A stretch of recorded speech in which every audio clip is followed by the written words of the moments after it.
Good evening. Welcome to the Noon Book Club. We are really delighted to have Lissa Evans with us this evening. I'm Eleanor Mills. I'm the founder of Noon. It's really great to see so many of you here today. I hope you've really enjoyed Lissa's book, V for Victory, which I never had to know how to do that. You have to put it in a mirror. But it's really great. Lissa and I've been enjoying chatting before you all came in, which has been fun. In fact, you nearly got that for the next hour because we weren't sure if we'd gone live or not. So here we are. And we're going to be chatting about V for Victory, but also we're going to broaden the conversation out a bit today into the themes that come out of that as we normally do. And I'm going to introduce Lissa, and then she's going to give us a little reading from her book, just to kind of set the scene, and for those of you who haven't got that far into it, so you know what we're talking about. So I've discovered, actually, while we've been on the Zoom, that Lissa is an absolute classic Noon. She's a classic Noon woman. She was telling me that she didn't start writing till she was 39. She didn't get her first book published till she was 41.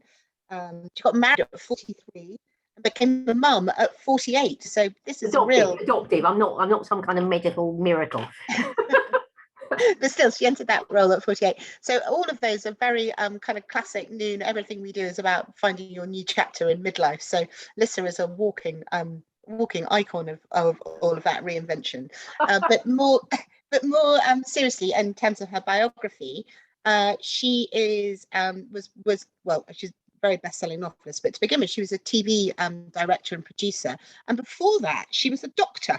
So we'll ask her a bit about that. So she worked in Newcastle as a doctor, became a doctor in 1983, then worked for BBC Radio, and then BBC TV. She's done all sorts of things that we've all seen, things like Father Ted, Room 101, Have I Got News for You? Really big shows. She's won a BAFTA and an Emmy, so she had a very distinguished career in television before she became a novelist. And she's now published 6 novels, including Old Baggage, V for Victory, Spencer's List. And we're going to be talking about V for Victory today. And I'm really interested also in the conversion, because a lot of V for Victory is based on some real historical sources. So we'll also talk a bit about the kind of the alchemy of how you turn kind of fact into fiction gold. I think that's always a fascinating process. So Lissa, do you want to kick us off and yes, I will read a bit. Welcome to everyone here, and let's have a bit of V for Victory, and then we will get into some questions. And thank you so much for coming. It's great to have you. Thank you. This bit is towards the end of V for Victory, and there is a character in V for Victory called Winnie, who is an air raid warden. She's in her late 20s, and it's towards the end of the war where it's long past the Blitz. So the bombing is only intermittent. They're rockets that fall rather than the traditional bombs, and most of the time she doesn't have very much to do. And we come across her when she is in the air raid warden's post, which is a kind of underground hut, and she's with her twin sister Avril, with whom she's just been having an argument. Avril's been visiting. She's ghastly character whom I much enjoyed writing. But anyway, there they are in the air raid warden's hut. All the other air raid wardens have gone to the pub. Right. The air in the room folded into Winnie's face like a concertina, and then retreated, pulling out of her lungs with a tidal suck and opening the door as it left, revealing the empty cement path up to the square. The empty cement path to the square, footprints visible in the sludge. The door slammed again, with such force that a cobweb was shaken loose from the frame and moved not down but sideways, parallel with the ceiling, as if borne on an invisible tray. And Avril's book, which had been on the desk, was on the rug, which itself was pleated against the far wall, exposing the concrete floor of the hut. A chair had swiveled on the spot. The map had been torn from the wall. Avril's face was taut, her eyes enormous. "Rocket," said Winnie, her mouth moving, but no sound emerging, not enough breath left inside her to make a noise. She hit herself on the chest and tried again. A mousy squeak. "Rocket overhead, right overhead. Stay here, here." She grabbed her oilskin from the hook and then her helmet and opened the door into a cloud of stinging hail, minute chips of razor ice that weren't ice at all, she realised, pulling on her coat and running up the path. The air was full of tiny fragments of glass. On the south side of Deddington Square, the roofs and all the remaining windows were gone. Mr. Isles, from the ground floor of number 12, had come outside and was standing with his hands on his hips, looking up at the empty sky as if admiring a cloud formation, and Winnie ran past him and along a big passage into another street of roofless houses, the road paved with slates, someone already sweeping the glass from the front path. And ahead of her was Longford Row, more rafters like toast racks, someone shouting, and now there was smoke in the air. Archer Street, the houses shorter with every few yards, no roofs, no upper floors, no fan lights over the front doors. And then there was her colleague, Polesworth, covered in dust, leaning against the gatepost, the bare outline of the Fox and Grapes behind him, more air than brick. They're under there, he said, his gaze twitching past her towards the pub. I changed my mind, decided to go home instead. They're all under there. Winnie gripped his arm, trying to orientate herself. The pub had been part of a long curved terrace, which faced an identical terrace across an eye-shaped communal garden. And now there was no garden, just a vast crater at least 40 feet wide, a water main playing like a fountain at the far end, the faint smell of gas, the terrace on one side an arc of humped rubble, while on the other 4 stories had been reduced to 2, and a woman was screaming, a shrill, unwavering noise like a railway whistle. Smoke was rising from a couple of the ruined houses, a shimmy of flame just visible. I'd been wanting to write about natural bomb dropping right from the beginning of the book, because I'd read a lot about wardens for this book. Sorry, do you want to ask me anything specific here? I'm just launching straight into No, I was going to ask you kind of why you were. I mean, it's such a gripping part of British history, isn't it? This whole kind of sense of it the really Blitz. is. Well, I had written, by the time I'd written Vive Victory, I'd written 2 other books set during the Second World War, Their Finest Hour and a Half and Crooked Heart, and they're both set during the Blitz at the beginning of the war. And air raid wardens come into them, but not in a huge way. And in fact, a couple of them are baddies, you know, people who steal from houses. And I had read a lot about air raid wardens. In fact, one of the first research books I ever read was called Raiders Overhead, and it was written by a woman called Barbara Nixon, who'd been an actress before the war, and then during the war she became an air raid warden, a full-time one, and she wrote a book about it, which was written and published during the war. And those sort of books are gold dust for me, because they're perfect. They give me an absolutely perfect picture of what was going on, because they're written with such immediacy. And having read that and read other books by air raid wardens, I wanted to highlight them in this book because it was a very unglamorous job. The air raid wardens didn't actually rescue people, they didn't drive ambulances, they didn't put out fires. What they did was they coordinated all this. It was a very thankless task, really. They were often seen as busybodies, but what they did was they knew their areas back to front. Winnie, like many air raid wardens, had a constant updating of who lived where. People were moving out, or they were moving in, or a soldier would come back for leave, or a family would come and stay or go out again. And she had to know who was in every house in case a bomb dropped, and then she would know who was in there, or whether there was no point in digging. It was an admin role, but it was a very dangerous one. And this chapter has Winnie basically coordinating the whole rescue, coordinating where people should park, where the T-van should park, which hospitals the ambulances should go to, clearing traffic, telling the fire brigade where they should go. And I felt it was really important. It's not, as I say, it's not a glamorous job, but it was such an important one. And these people just went back to ordinary life after the war. Yeah, so and most of those air raid wardens would they have been women? And was it were they given any training? Because actually what they ended up doing was almost like being the general in charge of the battlefield, weren't they? They were telling everyone where to go, and it was extremely powerful position. And I think that you capture very well in the book that sense of how that she's in a weird way she's going to miss it after the war. Yes, absolutely. The kind of the responsibility, the power, the sense of agency. Yes, I mean, they certainly would have had training, yes, all the way through. And earlier on in the war, that every post would have 2 full-time air raid wardens and lots of volunteers who would do shifts. But towards the end of the war, you know, lots of them had been stood down. So people like Winnie would suddenly have a huge role thrust upon them. But no, not most of them were women, but there were plenty of women air raid wardens, and there were plenty of senior women air raid wardens. And the professions people came from were so disparate. In Barbara Nixon's book, she talks about her own post where there isn't There is an academic from King's College. There's a bloke who's almost certainly a burglar, which I've taken from my book. There were lots of things like bookies runners and people from betting shops. Of course, those are gone during the war largely. So it was a huge mix, and it was a real melting pot. It was a real community. And I think that's the real sense that you get from the book. It's the sense that usual stratifications of society, class, sex, the kind of usual ways that people were classified, or the things that they were expected to do, all got shaken up in the war. And that was, and I think it certainly from your book, although there's some absolutely terrible bits where people get killed, and that passage you read where the whole pub just disappears, you get the sense of the horror of it.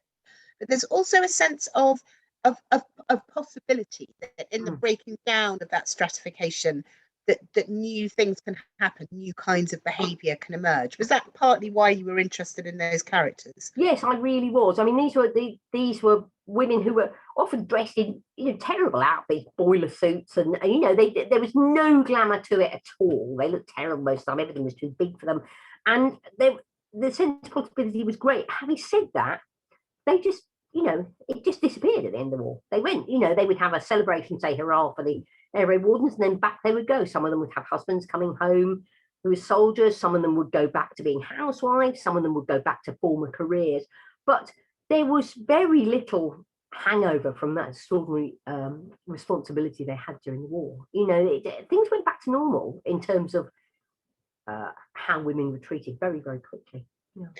But do you think that some of the big changes which came kind of later in the kind of afterwards, I mean, there's this terrible kind of sense, you can feel it coming for her, that she's going to get put back in her box, that she's had this kind of moment of kind of freedom, or the way you describe them, kind of being able to kind of go around London or meeting men in various kind of places, or even the relationship she has with the lodgers, with the and the kind of freedom of that everything had been shaken up. Do you think that it was particularly hard for women who'd been given some kind of agency during the war to then kind of pack all that away again afterwards? I think it was extremely hard. Having said that, when you've had a very heavy burden of responsibility for a long time, there is a certain relief to putting it back and resuming a life that is perhaps a little more trivial. It swings and roundabouts. I think some women were more than happy to pack all that away and put it there. But I think there were women who never realised what they could do and how good they were. There was an organisation called the Women's Voluntary Service. That still exists, and a lot of the WVS were upper middle class and middle class women. They were the women who extraordinarily arranged for 1 million children to be evacuated over the course of 2 days at the beginning of the war. And these were women who had never done anything, who suddenly discovered, these were not women who worked before the war, suddenly discovered they had tremendous organisational skills and ability. And I think, some women were astonished and delighted by what they were able to do that they'd never been able to do before. And as a female author, when you're looking for stories to tell, are those the kind of things that you're looking for? Tell us a bit about what inspires you when you're looking around for subject matter, because I'm very interested in the threads through this book of these very kind of strong women. We'll come on to that in a minute, but tell us a bit about what draws you to female characters, or how they emerge for you. I love research. I'm not I'd never studied history, and I have no background in research at all. I just follow my nose. And you see the stories that pop up, and it's very, very exciting. And I'm always looking for something that will just pique my interest, that will just pop a story into my head. And that's all. And Barbara Nixon, this air raid warden, that was a fantastic instance. This middle class woman in a post full of working class men. That's what she was, and how she was treated and how she managed. But the most exciting bits is when you serendipitously stumble across something marvelous. And I remember when I wrote my first book set during the war, which is Their Finest Hour and a Half, which is about making a film during the Second World War. And I already had a very pretty good knowledge of the home front. I'd all been interested in it since I read a book about it when I was 13, and basically that gave me a baseline, so that it's almost as if I've got memories of my own of the war, and it meant I could build on that. Did you? So I'm just going to stop there. Did you have members? Did you have kind of members of your family who'd been through it who told you stories? Was that how you got interested to begin with? Or? Sort of the opposite, really. And what happened was that when I was about 13, my eldest sister, who was a sociology student, bought a Christmas present for my dad, who was a physicist, called a book called How We Lived Then, which was a detailed history of the home front during the Second World War. It just come out, people's memories. And my dad looked at it and said, "Why do I need to read this? I lived through it." And he had been a scientist during the war working on radar, so he had lived in the home front throughout. He didn't go abroad till right at the end. And my mother had been a child during the war who'd refused to be evacuated and who had lived in Twickenham with her parents being bombed. So I got a few stories from her. But what happened was I read this book and was transported, because it wasn't, it's still in print. It's called The How We Lived Then by Norman Longmate. And it's not a political book. It's not even particularly sociological book. It is a book of domestic detail, which I love and always have loved. So it's, what did kids have in their Christmas stockings? What did you cook? Where did you go on holiday? What did you feed the budgie? Really nuggety, interesting, tiny things. And that was what set me off. But when I was researching for Their Finest Hour and a Half, there's so much potential stuff on film during the war. Every actor who's ever written an autobiography, would talk about their war years. And I was absolutely fascinated by it. The film industry carried on during the war. There's, shrapnel hitting the tops of the studios and so forth. But what set me off was just one thing. It was I went to the Imperial War Museum, where I was given an archive in 3 cardboard boxes of the guy who ran the Ministry of Information Film Department, and he was really remarkable. He was called Sidney Bernstein, and before the war he had been head of Granada Cinemas. And when he took this job in the Ministry of Information, overseeing film, he wrote to all his managers and said, write to me every 2 weeks and tell me, what are people watching? What do they like? These informational shorts we put out, how to manage your ration book, the carrier pigeon, where to go on holiday during the war. What do people think of these films? And I discovered a bunch of letters from the managers, and they were marvellous. They were slagging off these terrible films being made at the beginning of the war and saying how bored people were. And particularly the manager of the Woolwich Granada. Woolwich was where the great big arsenal was, or munitions. And the manager of the Woolwich Granada complained about a specific film called A Call to Arms, which was set in a munitions factory. And it's a 10-minute film. It was a recruitment morale film. And it's all these girls going off shift, and they pass the office, and the manageress has just received a phone call, and she's saying, 1 million bullets by morning? My girls can't possibly do that. They're tired. They're going off shift.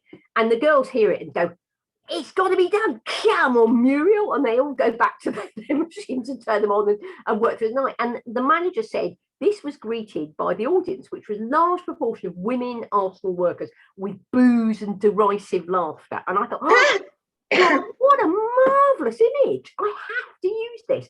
And I imagine I'd wanted a woman writer. I knew there were women writers about for films. And I imagined a young woman writer being given that script and asked, what do you think of this script? And that kick-started the whole book. And when it was made into a film, the whole film starts with that real original film, which still exists. And so it was, wonderful. And that was just one thing. And that's kick-starting it is great. That's so exciting. No, that's brilliant. And so for V for Victory, what was the kickstart then? Because I know that you did lots of real research into the kind of the local newspapers and some of the things that have happened, and certainly the richness of the detail in the book, the sense of how things were organized, how the air raid warden was responsible for knowing absolutely who was in each house, even if it was a kind of homeless person who was a tramp on, and the minutiae of that. Is that all there in the records? Yes, I mean, I did masses and masses and masses of research when I did How We Lived Then, and therefore was able to rest on that and then do more research, for each of the books. I can't quite talk about V for Victory without talking about where it came from. It's actually the third of a trilogy, although it is totally standalone. You can read it just as it is. The first book I wrote was called Crooked Heart, set during the Blitz, and it's got V and Nolan who are in this book. And then I went backwards and I wrote about Noel's godmother, Mattie, in Old Baggage, which is set during the 1920s. And then I went forwards again and I wrote V for Victory, which is set during 1944 to 45. And I hadn't read a great deal about the last year of the war. I'm so meticulous about research that I sort of don't want to know more than my characters know. So that when I wrote Crooked Heart, which ends in 41, I didn't read any specific research that goes beyond that. So although I had some general knowledge of the last year of the war, I didn't know it specifically. And I read 2 more books by Norman Longmate, same guy again, How We Lived Then. But he'd written books on Hitler's rockets, which are the V2s, and the Doodlebugs, which are the V1s. And these were the bombs that fell during the last about 9 months of the war. And it was horrific to read about, because although I had a general knowledge of that, I had no specific knowledge. And what had happened was, right at the end of the war, people knew that the end of the war was coming. You know, the Allies were going to win. It seemed pretty likely. But in the meantime, it was such an awful last few months. You had first of all the Doodlebugs, which were the pilotless planes that would come over and you'd hear the engine noise stop, and then there'd be a 5-second pause, and then they would fall somewhere. And then those were overhauled by Hitler's rockets, V2s, where you wouldn't hear anything at all until they fell. You just hear a huge explosion. And if you heard it, you probably were still alive. You know, the people V2s killed never heard anything. And not only that, so people were, you know, terrified. Plus the destruction was amazing, because V2s would knock the roofs off about a quarter of a mile of housing. So the people were becoming homeless at quite a frightening rate. Even if they survived it. But also, the rationing was dreadful, and it was the coldest winter in living memory, with fuel shortages. So it was so miserable. And what really struck me was towards the end of the war, there were soldiers would begin to get leave who hadn't had leave before, or soldiers begin to come back from prison and war camps, and they were coming to London, and they couldn't believe it. You know, they'd had a rough time, or a not rough time, whatever. They had been through a war of their own, but they hadn't realised really what the civilian population had been going through. And it's one of those ones that we know a bit about by, you know, kind of folk memory. My father was born in May 1945, and my grandmother was living in Surrey, and she used to talk about the Doodlebugs coming over while she was in labour, and kind of and before that, and when being pregnant, and kind of hearing them coming, them all holding their breath and hoping that they would go a bit further on, but knowing that then if they went a bit further on, they were going to come fall on somebody else. That's right, the Doodlebugs there. Yeah. So frightening. Yeah, and I think that we all talk about, you know, people talk about the Blitz, which was earlier in the war, and you're right that kind of that lengthy bit at the end of freezing cold, and I think you capture that so well in the book. People walking around with shoes that are completely falling apart, or clothes which have completely come to bits. So I love the idea of V's good coat. Had, you know, she'd bought at a charity shop in 1936, and she's still wearing it kind of 10 years later. That's what makes I'm always very my mum was a very good seamstress, and I'm always very, very keen to write about that. One of the main characters in Their Finest Hour and a Half is a seamstress, and I always love it because the detail of it. And of course, you know, people try to look smart and try to look nice, and they were still wearing the same coats they wore in 1939. I've just read a Monica Dickens book in Sydney where she's cursing about, you know, the fashion that, you know, the French fashion that, you know, was promoting skirts with enormous amounts of material in the skirts, when there was none to be had in this country. You know, it was almost like a slap in the face. You know, fashions they simply couldn't pursue. And I think the other thing that you conjure up so brilliantly is the food and the kind of excitement around. I mean, things which sound totally disgusting to us, like tin cheese, or I remember being given spam fritters at school as a child in the 70s, and thinking they were about the most disgusting thing ever. You know, really foul. And yet, and then in the book, the idea of spam or tin cheese is heaven, I because all they know. had to eat is potatoes and carrot and no butter. And I remember my granny telling us stories of making one egg go round the family. She'd make Absolutely. Well, it's interesting. I mean, I've written about the awful food in a couple of books now, and with their Finest Hour and a Half, I'm sorry, with V for Victory, I actually changed it slightly because V has hens and therefore has a large number of eggs, and Noel is a very good cook. And this was slightly based on there's a wonderful book called Nella Lasts War, and it was made into a film called Housewife 49 with Victoria Wood, and it was based on the diaries of a housewife in Barrow-in-Furness. Very ordinary housewife, but she was a natural writer, and they're wonderful. But one of the joys of her diaries, which are so readable, are what care she takes over food. And good cooks could still make good food during the war if they had a little bit of imagination, if they were, prepared to, queue for ingredients as they all had to. And I like that thought, that it wasn't, that it was sometimes terrible, but it wasn't necessarily terrible. People could still come up with something decent, and I like that. But Spam was, Spam came with the Americans, and Spam was really popular, not just because it was a tin full of meat, but because it had a thick lining of fat in it, which you could use for cooking. So it was sort of double whammy of joy, And towards the end of V for Victory, there's a chapter I really enjoyed writing where V and Noel are the recipient of incredible largesse from an American soldier, and they get boxes full of tins of stuff they'd never heard of before, like tin cheese and clean peaches and things. And it's like treasure for them. And food was one of the few things that gave pleasure during the war. Food and cinema, sex, probably. That's about it, really. Yes. Yeah, funny enough, actually, sex was where I was going to come on to next, because there's a lot more of that going on, isn't there? Tell us a bit about your research into that, because I like the thing between the two sisters, kind of Avril and Winnie, and Avril writes this book about how all the air raid wardens are busy kind of copping off with each other on the shifts, but was there a sense that normal rules didn't apply? If you're about to get hit by a kind of doom bug, or you're going to die in a thing, really frankly, whether you were meant to be having sex with someone or not, did that slightly go out the window? Was there a lot more of it going on than was? I think it did a little, although like everything, it varied. There were girls who were intent on staying good girls throughout the war, and there were girls who kicked over the traces and slept with loads of people.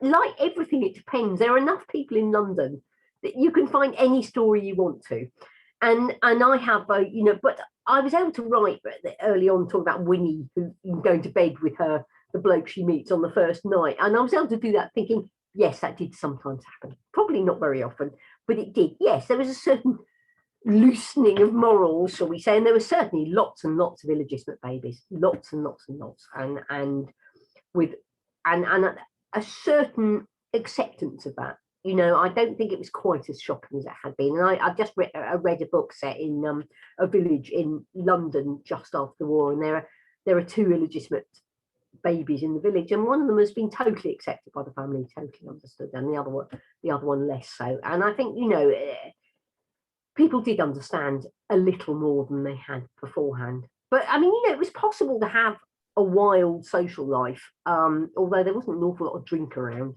to be honest.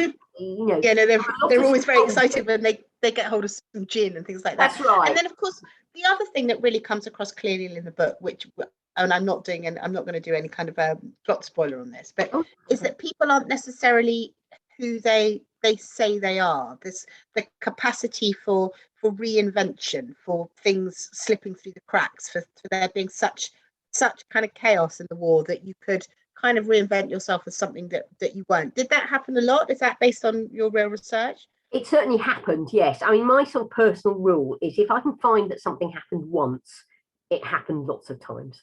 And yes, certainly that was a very good way of disappearing. If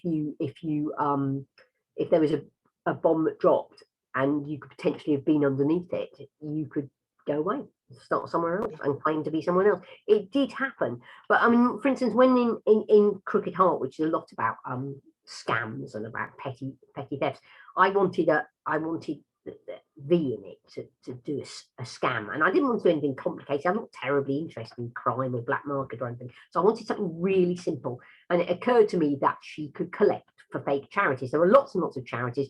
I saw in a local paper they would list every week of what had been collected for various charities. And V isn't isn't very good at this, but she constructs she nicks the church poor box and puts a picture of Spitfire on it. But I thought, I'm just going to check whether that did happen. And at the Imperial War Museum at that point, you could word search. So I word searched charity and dates, and there popped up a guy in East Anglia dressed in naval uniform going around doors collecting for the Navy, and he wasn't any of those things.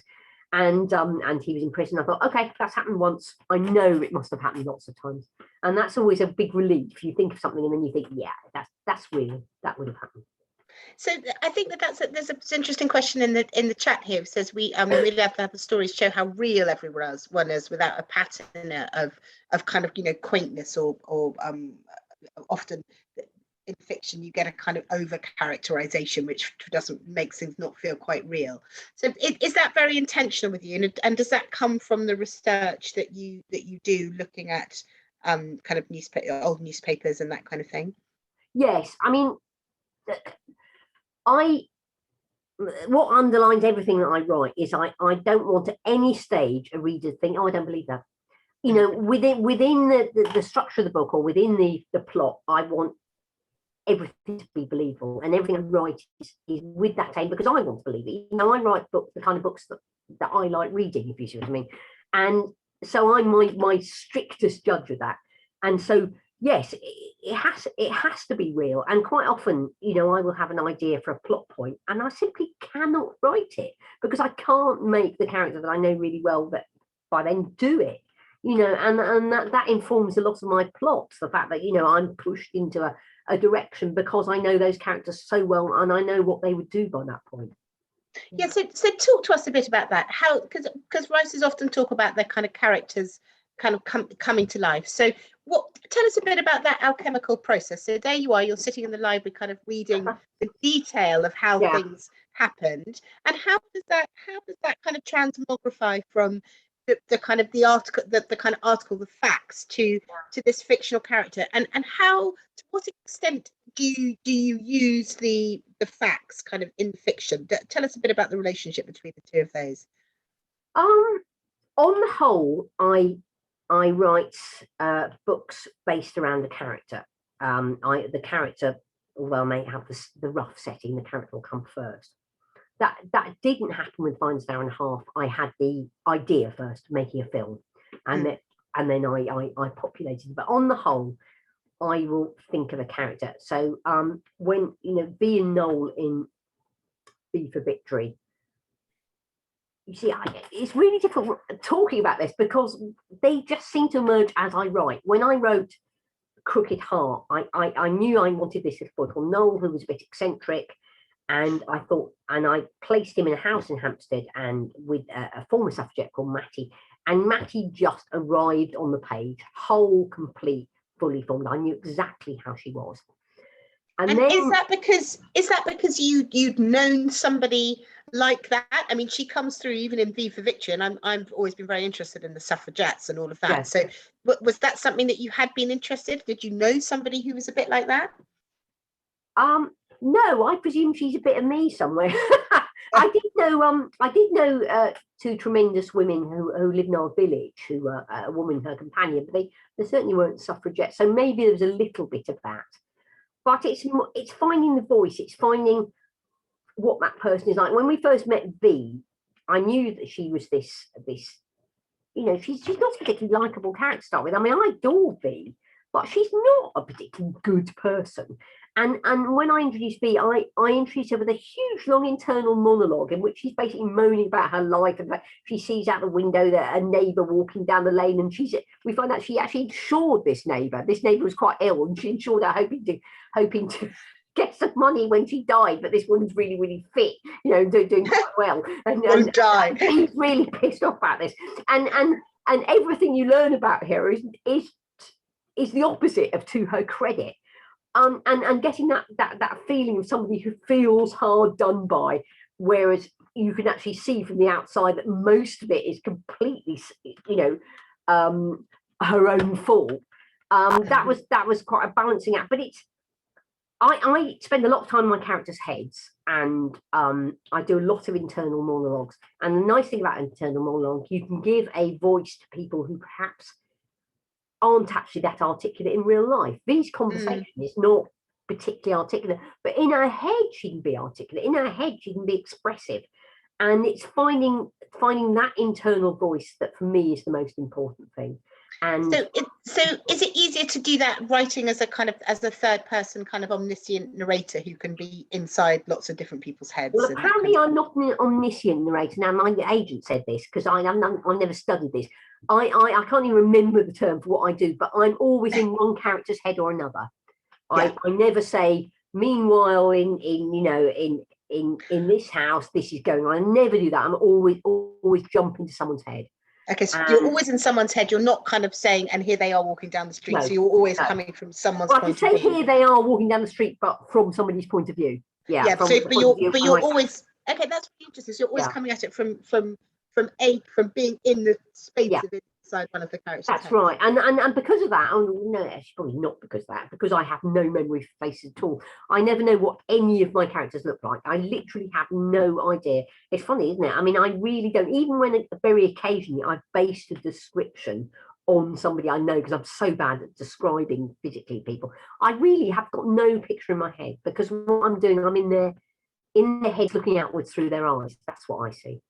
But that's interesting, isn't it? Because then you can play around with it. Because when you start describing, as soon as you start describing people's clothes other than in a kind of vague way, it starts sounding a bit like either a kind of Shelley Conrad novel or or something. Brands and things. I can't bear that list of brands that people are. No, exactly. But it's doing with it. Yeah. It's quite a clever way of doing it, because then you can also have them being judgmental about other people, because V is quite interested in other people's appearances, isn't it? So you get that. She's a sewer. Yeah. So what you do is you find their interests, and you observe the kind of things they would observe. In my very first novel, one of the characters works on an urban farm. And occasionally in the book, I'm interested in nature, and there will be a comment on a tree or a plant or something, but it's always through Fran's eyes, because the other characters aren't interested in that. So it gives you a specific viewpoint and a specific set of interests that each character would observe. Noel sees things that B doesn't see, and vice versa. Winnie's outlook on life is different. So when she observes what's there, she sees different things altogether. And one of my favorite characters I ever wrote was an actor a very pompous actor in Their Finest Hour and a Half. I've been promising myself I would write at some point. It's my revenge on all the actors I ever worked with. And his viewpoint is so vain. It just colours everything he sees, and I really, really enjoyed that. And it's not like anybody else's. I think it comes from working in radio in a way that when you see a radio script, the characters' names are down one side and then the dialogue's on the other, and you should be able to cover up the characters' names and know who's speaking without seeing them. And it's that specific voice that's so important, I think. No, I think that's really interesting. Sorry, I know you're not. I know you're. Oh no, it's all right. I've got a terrible, terrible cold. There's a whole host of medicines just out of view. I might have to fill up the water. We'll give you a chance to get some water. I mean, it sounds to me like you get so kind of engrossed and so absorbed into your characters, and very much so if you're kind of writing from inside their heads all the time. Do you find it quite hard? Someone's just asked, I think it's a really good question. Do you find it quite hard to kind of come out of their heads? Do the people in your family go, oh crikey, we've got Winnie, we've got V at dinner? No, I don't think so, because although I do, when I write very intensely, I actually don't have much of a concentration span. I know that sounds bizarre, but when I wrote my first book, I told a very good friend of mine, and she said, you can't have written a novel, Lissa. You've got the attention span of a flea. And she's not actually wrong. And, if I look up and 3 minutes have gone by, that's a really stupendous piece of concentration on my part. So I work in tiny bursts. I'm very rarely unaware of my surroundings. I go in, and intensely do a sentence or two and then come back again. How interesting. So if you're writing, I mean, how many hours would you do kind of in a day? Do you kind of sit there from 9 to 5 writing, or do you just write for a short amount of time? Or do you write a bit and go and have a cup of tea? How does it work? Well, go on Twitter. That's terrible. I probably write, I go into the library and write. So I write from about 10 to 12:30 in the morning. But during that, I do what's called the Pomodoro method. You probably come across it, which is short bursts. I do 23 minutes suits me. So 23 minutes of concentrating, and then I can allow myself 10 minutes on the internet or wandering around or something. So I'll probably do 4 of those in the morning, and then afternoon I'm completely useless. So 2 or 3 of those. So you're actually talking about 2 hours, 2.5 hours of actual concentration during the day. But I do think I'm thinking about it in between all the time. Yeah. So when you sit down in the morning to start writing the next bit, do you already know, have you already kind of conjured what it's going to be, or is it created kind of as your fingers hit the keyboard? It's lovely when I do know what I'm going to be writing. It's lovely when I'm writing a chapter and I do know what's going to happen, but most of the time, no. I'm sort of creating the bridge as I cross it. I'm putting the stepping stones one at a time as I go across the river. It's very what it does mean is that when I get to the end of my books, I don't have too much in the way of rewrites. It's not I don't write in a typical way. I couldn't ever teach creative writing because I don't write in the way that is often taught, which is to do a huge first draft and then to go back and change and move and all that. I do it. I have to get it all right as I go along. Very labor intensive. So, and do you go back and kind of change or strip things out, or sometimes you'll change something slightly and go back and do it. But by the time I get to the end, I do have to do some rewrites, but not much.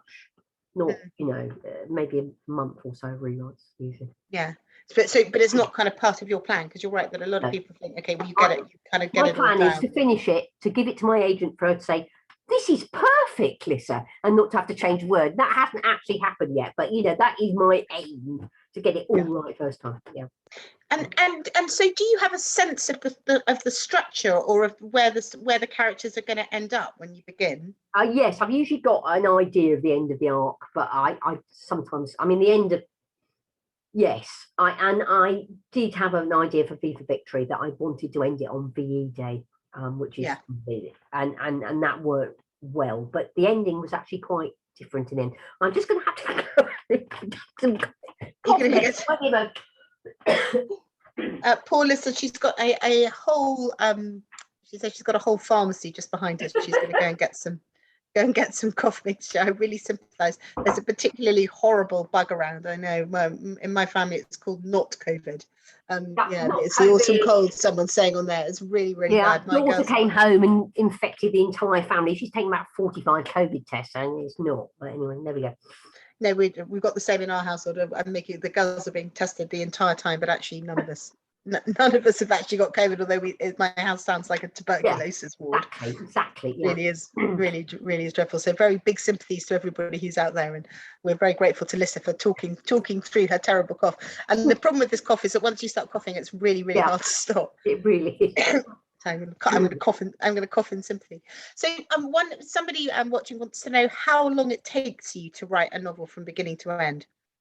For my last couple of novels, I've actually had deadlines, which I never had before, which sounds mad, but I never did. I just carried on writing until I stopped. But the last 2 novels have taken about 2 years each, I think. But I also wrote a children's book during that time as well. So I sort of alternate them. I'll quite often I'll start writing a children's book when I'm getting towards the end of an adult book, so I can give myself a longer break. Probably about 2 years, but Finest Hour and a Half took me. Crooked Heart took me. God, how long did that take? About 5 years, because what happened was, it was absolutely extraordinary, because I actually wrote and had published 2 children's books during the time I was writing Crooked Heart, and all sorts of things happening. And I'd recently become an adopted mother, so everything was taking ages. So so it varies is the answer to that. But I suppose roughly 2 years, I think. So I'm really interested in how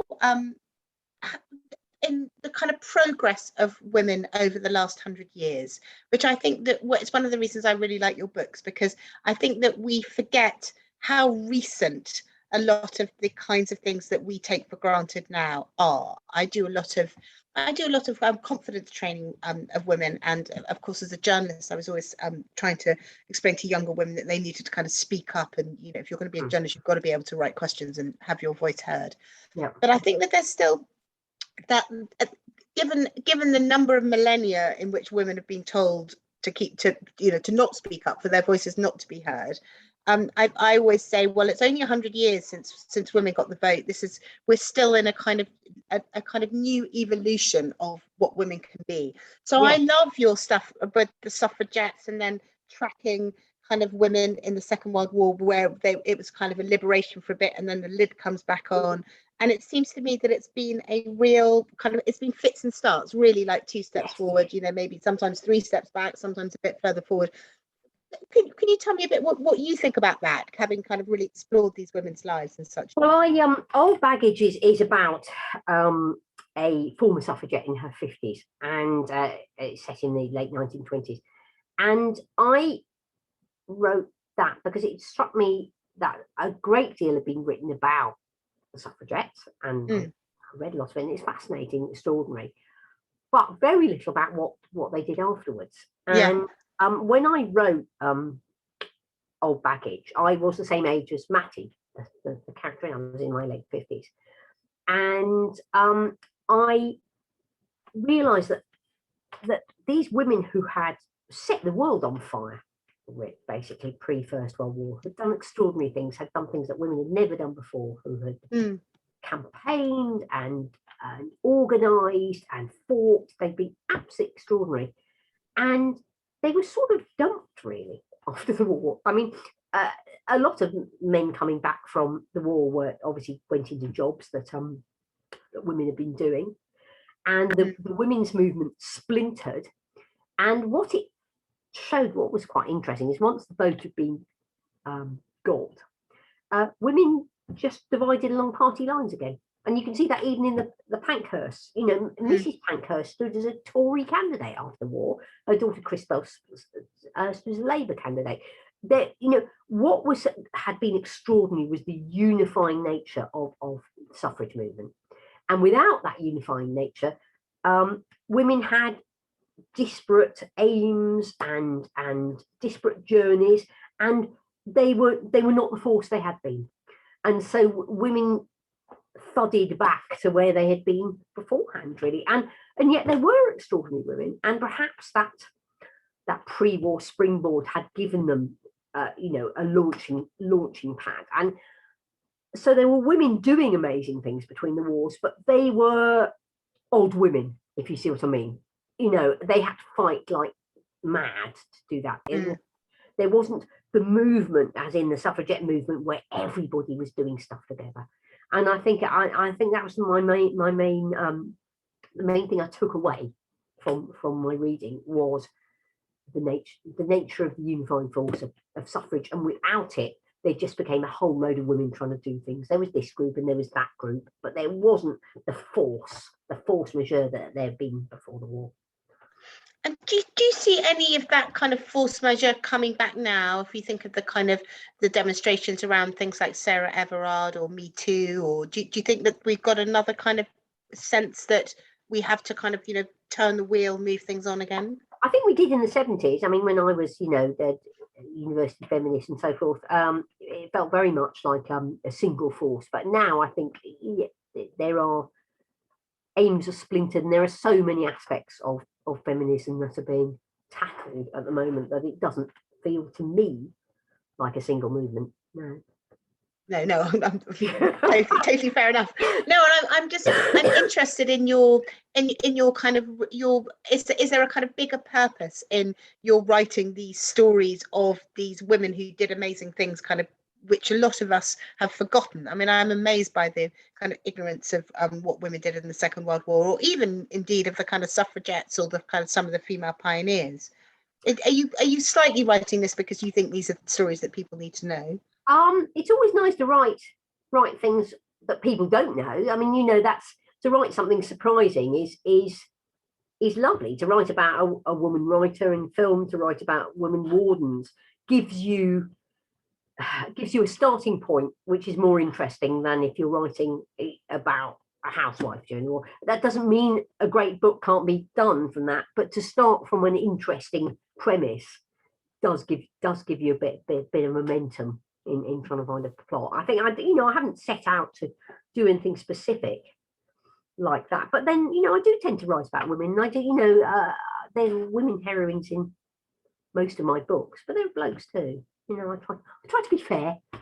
Yeah, no, but I'm just interested because I think it's not ground which is particularly well covered kind of through a female lens, I think. No, so I was particularly interested in that. It's just finding something interesting to write about. If it's something that piqued my interest, and therefore I'm able to make it interesting in writing about it.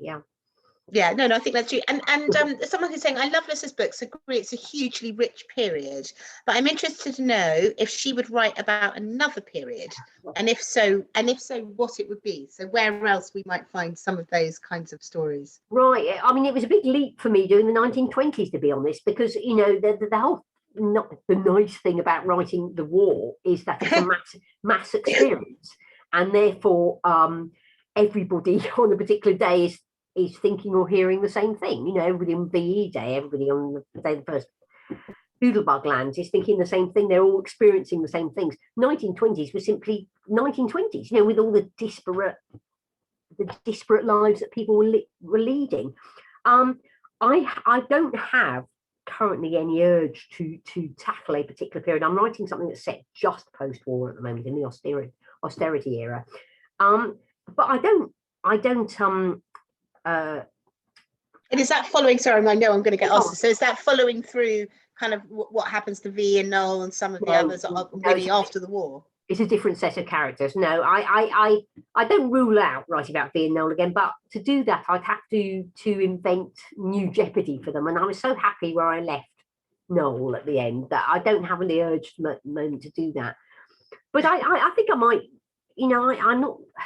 I'm not saying I won't ever write contemporary book, but the world is so complicated at the moment. I'd have to pick a particular era. So no, it was just coincidence I ended up writing about the war. I don't know why I did really, but just because I was interested in it. But I don't see myself as an historical writer, funnily enough. I just write about characters I find interesting. So somebody's asking whether you'd write about the pandemic, and I think that's an interesting question, particularly since you were a doctor. I wonder whether there's something quite good in the vaxxers, the anti-vaxxers, the amazing female scientists who've done the vaccinations and all of that kind of thing. Interesting, isn't it? I mean, I think there's 3 books out at the moment by writers set during the pandemic. I saw reviews today. I'd have to fasten on the particular bit that I wanted to write about. I don't, my own pandemic was so boring. Lucky me, touch wood, we didn't have family illness and I didn't lose anyone, but it wasn't an interesting time. I was actually bored shitless during most of it. I couldn't bear the commute to my daughter's bedroom to do writing. Writing about boredom is not something that particularly tends to at the moment. No more not measuring out your life in coffee spoons. No, gosh, no, not at the moment. Anyway, no, I like I do write domestic detail, and I love that. And I'm always surprised when some people say about my books, oh, there wasn't a lot of plot, and I think, but there was lots of plot. But there's lots of plot by my lights, which is small domestic things, and that's what interests me. Yeah, well, that's the minutiae of all of our lives, and I think that what's so clever about your books is that they give us a different slant on that domesticity, or it's kind of domesticity when bombs are dropping all over the place and there's not really anything to eat, and every time you go out, you wonder whether when you come back your house will still be there. I'm still fascinated by it. Yeah, absolutely. There's a passage in Their Finest Hour and a Half where a young woman breaks a heel on rubble, and she's so cross about it, and she knows that by the light of things it's not a big issue, but on the other hand it is a big issue. She has to get to work, she doesn't have time to go to a cobbler's, she doesn't have another pair of shoes, and small things can feel important.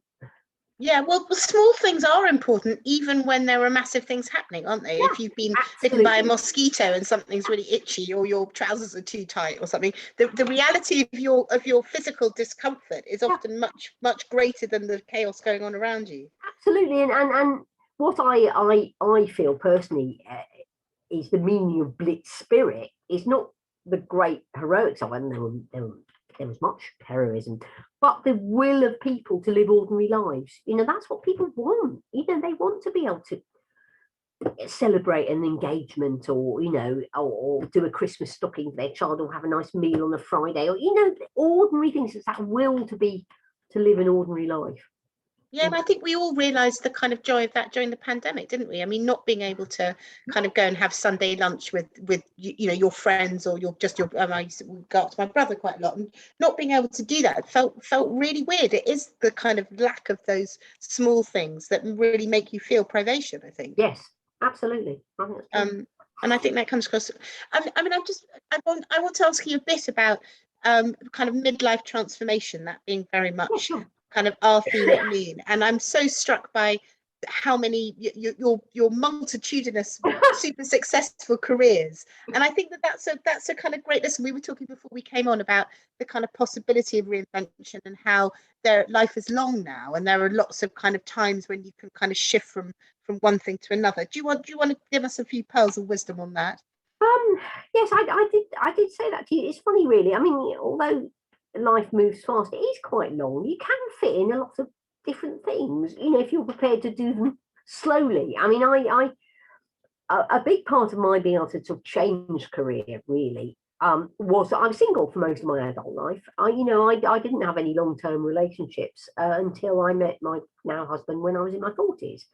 And that does open up a lot of time, you know, that opens up a lot of opportunity. And for me, I didn't start writing. I'd always written, and I had odd chapters and things, but I didn't think I am going to write this book until I was 39. It was a big, you know, it was a moment really. I was working telly and I wasn't enjoying what I was doing, and I was thinking, you know, this is a young person's game. I don't want to be doing this, you know. But I was lucky. I had bits and bobs of work that would keep me going. I'm single and so forth. I didn't have any dependents, but I sat down to write chapter 4. I had 3 chapters kicking around for years to write chapter 4 and carry on. And that was a big, big time for me. It was year 2000, and I wrote steadily throughout that year. And by the time I got to the end of the book, I knew that even if I didn't sell it, and even if nobody bought it, I wanted to write another book. This is what I want to do. This is what I could do. And it was, you know, it was a very exciting thing. And I did sell it, and that was marvelous. You know, the first book is always exciting. When after that you think, oh my God, I could do that again. You know, I'm going to do that. You know, every book is you think, who wrote that? Who wrote those other books? I can't even remember how to do it. You know, and but that was a lovely feeling. That was a very exciting feeling. But you know, I had so many changes in my life. You know, I married very late. You know, met my husband when I was 42 or 3, and then we adopted 2 children when I was 48. You know, so and all through that time, I have managed to write. But everything you do changes how you write and what you write about. So, for instance, Crooked Heart, I wrote that because after I finished Their Finest Hour and a Half, I was going to write a contemporary book, and I thought, great, no more research. Then I found myself thinking about children in the war going to live with strangers. You know, that's what I had in mind. I had two children who had come to live with strangers. And yeah, no, and that's very much there, and that's very much there in the books, isn't it? I mean, Matty takes in Noel, then yeah, V is looking after Noel. So yeah, I'm not surprised actually when you say that you've got adopted children, because yeah, lots of that is about how you become a mother to a child that hasn't actually come out of your body. absolutely. And about finding out what motherhood means. You know, Mm. so everything I do informs my writing really. So that when I wrote Old Baggage, I wanted to write about a woman in her 50s like Yeah. me. And so you know, it's using your life, even the bad bits. But, yes, no, I think that's very true. And what do you read yourself? Someone wants to hear. What genre of books do you enjoy reading? What's your secret all pleasure?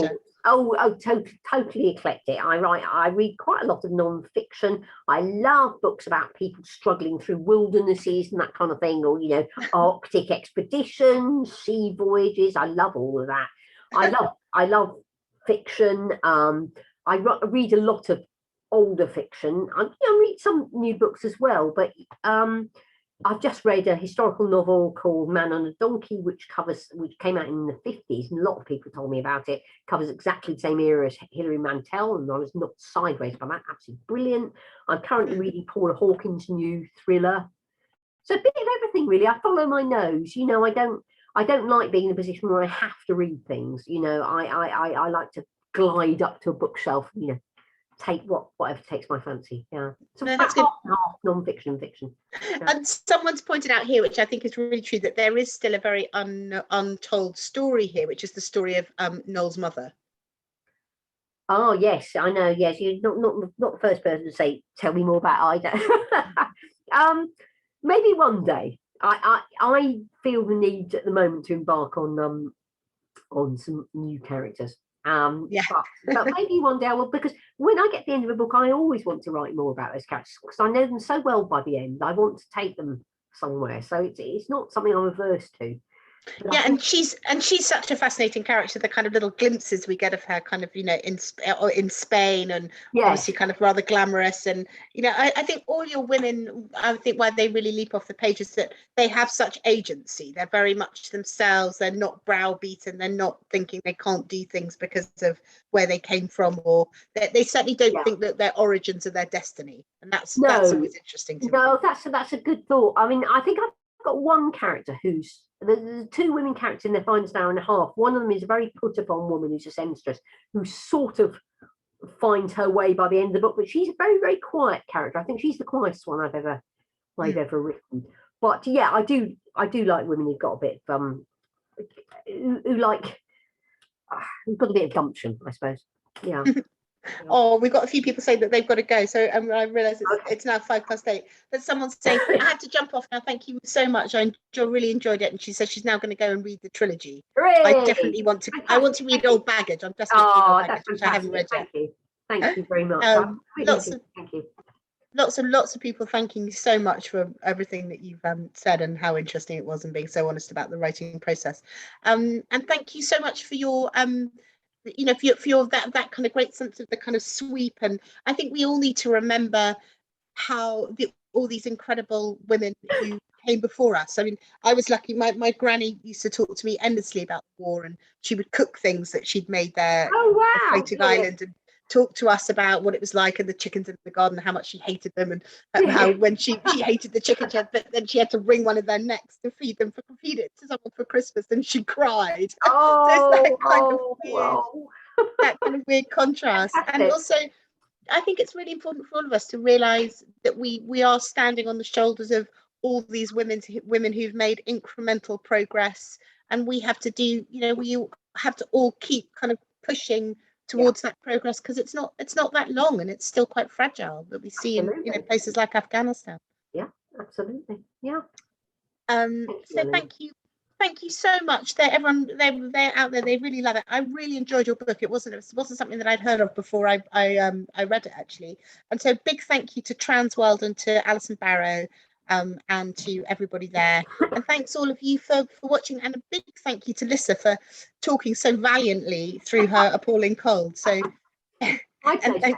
I'm sorry I couldn't see all of you, but you were there in spirit. I know. No, they're all there. No, we've had lots. We've had a very good turnout. So thank you very much, everyone. And our next noon book club is Miss Bentley's Beetle is going to be the next one. You're going to have me doing that one again. It's about an amazing, intrepid 50-year-old woman who heads off to the other side of the world. I'm really enjoying it. So do make sure that you get your copy for that and join us. And thank you so much, Lissa. It's been an absolute joy. My pleasure. Thank you. Bye-bye. Thank you so much. Bye. Bye, everybody.